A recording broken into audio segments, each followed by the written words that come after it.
Danny, we're seeing a meeting between Defense Minister Yoav Gallant and Lloyd Austin in the United States. In this meeting, Gallant says the U.S. and Israel have 100% the same values and 99% same interests. He, missing that 1%. So do you agree with that? And if so, what is the conflict here? Absolutely. I think this conflict cannot be really explained unless you are moving to the realm of politics. Strategic interests are common between Israel and the United States. The values are shared. The issue of going into Rafah is also pretty much understood by the Americans. They only caution not to start a too wide or too deep of a operation without really taking care of the civilians first. And as to the dismantle of Hamas, from day one, from President Biden down until now, they say this is one of the objectives of the operation. And from the American point of view, dismantling of Hamas is imperative. And not only because Hamas is a terror organization which is listed on all the American lists, whether it's the State Department or the Congress, not only because of the gruesome, savagery that they perpetrated on the 7th of October, but also to the Americans, from their point of view, Hamas is the main obstacle to their vision of two-state solutions. Hamas does not believe in two-state solution. Hamas does not recognize Israel's right to exist, and Hamas would like to have just one Sharia state, Islamic state, which is governed by the Sharia law. Now, we're seeing Gallant say to the Americans that neither Israel nor Hamas will rule Gaza in the day after. And so that leaves a different alternative. The Americans do believe that the PA, the Palestinian Authority, should or could be the ones to rule Gaza in the day after the war. But Netanyahu has, his reservations about this. What do you think? I think, Sivan, we need to see here more diplomatic efforts, because there is a commonality between the American position and the Israeli position. If we have to break down the American position, they do say that a Palestinian Authority should be revitalized. So that means not the Palestinian Authority as we know today.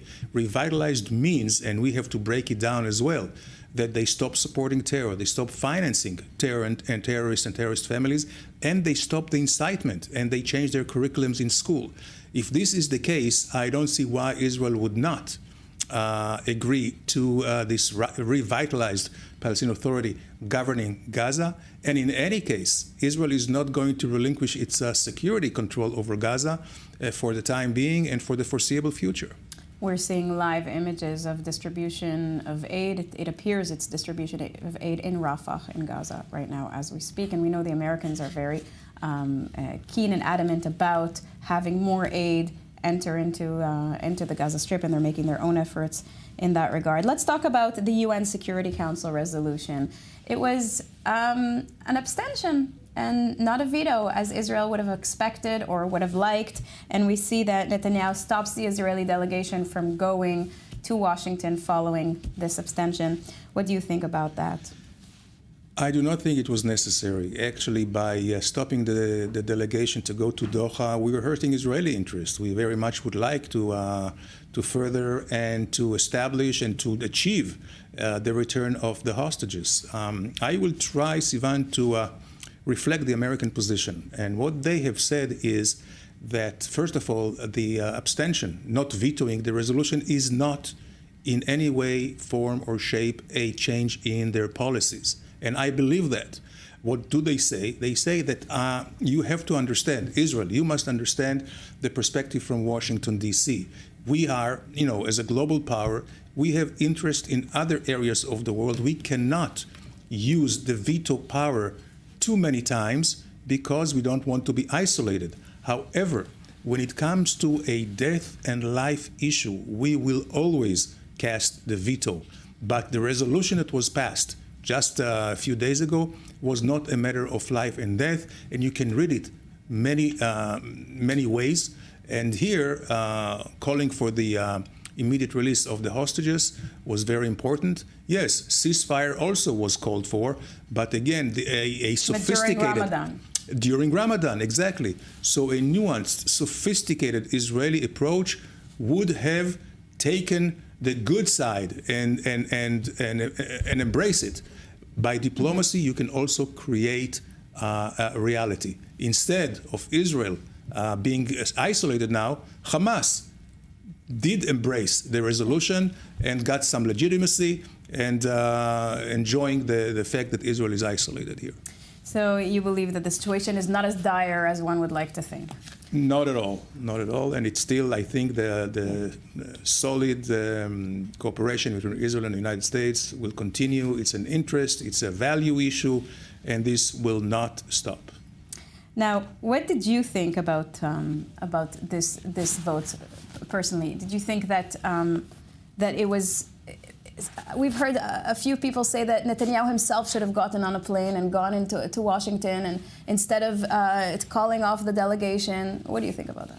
Well, I think certainly he could have. I'm not sure that at time of war he could have afforded himself to go out of the country, but certainly he could have picked up the phone, talked to the president. I think that the delegation should have gone and proceeded. As you mentioned earlier in the show, Sivan, Rafah is an imperative. It may not be imminent, but it's imperative to dismantle the rest of the Hamas battalions, and we need an American coordination with that. And the fact that Netanyahu called off this visit in Washington maybe suggests that it is not imminent, and certainly not during Ramadan, that Israel is going to go into Rafah. Now, do you think that Biden is impacted by the upcoming election when he's calling the shots in regards to this? Oh, no doubt, no doubt. We know that politics impacts everyone, and every democratically elected leader, of course, has to heed to the diplomatic pressures from his own constituency. There is a pressure on Biden from the progressive wing of the Democratic Party, from Islamists in Americans that vote Democratic. But I don't think that that would matter too much to him. And we see, and the real litmus test is the continued flow, uninterrupted, of the military assistance in terms of munitions and weapon systems and all that. And this, I believe, will continue. And Israel should understand. You know, it's a given. The political situation right now in the United States is given. So we have to actually be more, as I mentioned, nuanced, more sophisticated. Sensitive to the situation. Absolutely. Danny Ayalon, thank you so much.